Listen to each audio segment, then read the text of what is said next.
প্রিয় ছোট্ট বন্ধুরা, তোমাদেরকে আজ একটি শিক্ষণীয় নৈতিক গল্প বলবো। তাহলে গল্পটি মনোযোগ দিয়ে শোনো। একজন বণিক তার উট নিয়ে একটি জঙ্গল পার হচ্ছিলেন। উটটি অসুস্থ হয়ে পড়ায় তিনি তাকে জঙ্গলে রেখে নিজে একা রওনা হন। উটটি জঙ্গলের যেটুকু খাবার পায় তা খেয়ে ধীরে ধীরে সুস্থ হয়ে ওঠে এবং বেশ আনন্দে থাকতে থাকে। একই জঙ্গলে একটি সিংহ, একটি শিয়াল ও একটি কাক একসাথে মিলেমিশে থাকত। তারা সেই উটের কথা জানতে পারে এবং তার সাথে দেখা করতে যায়। উটটি তার ঘটনা বললে চারজনের মধ্যে বন্ধুত্ব গড়ে ওঠে। কিছুদিন পর সিংহ একটি হাতি শিকার করতে গিয়ে মারাত্মকভাবে আহত হয়। সে আর বাইরে যেতে পারছিল না, তাই শিকারে যাওয়া বন্ধ হয়ে যায়। অন্য প্রাণীরাও শিকার করতে পারছিল না, ফলে সবাই না খেয়ে কষ্ট পাচ্ছিল।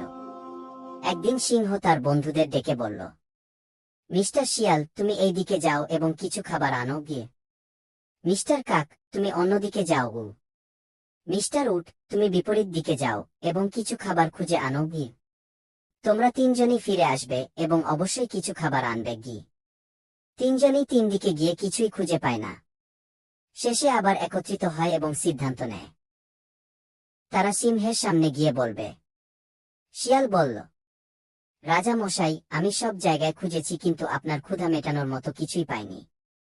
তাই আমি নিজেকেই উৎসর্গ করছি, আপনি আমাকে খেয়ে নিন গে।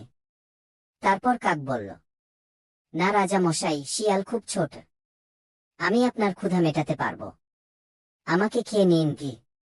সবশেষে উট বলল, না রাজা মশাই, আমি আপনাদের সবার ক্ষুধা একসাথে মেটাতে পারব, আমাকে খেয়ে নিন কি।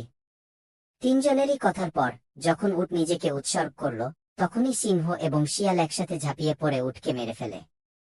নৈতিক শিক্ষা: যারা ধূর্ত তারা কখনোই তাদের কুটিল চিন্তা থেকে সরে আসে না, যতই বন্ধুত্বপূর্ণ দেখাক না কেন। যদি আপনি সহজে অন্যকে বিশ্বাস করেন, তাহলে হঠাৎ করেই আপনাকে কঠিন বিপদের মুখোমুখি হতে পারে। প্রথমে যেটা ভালো মনে হয়, সময় এলেই প্রকৃত চরিত্র প্রকাশ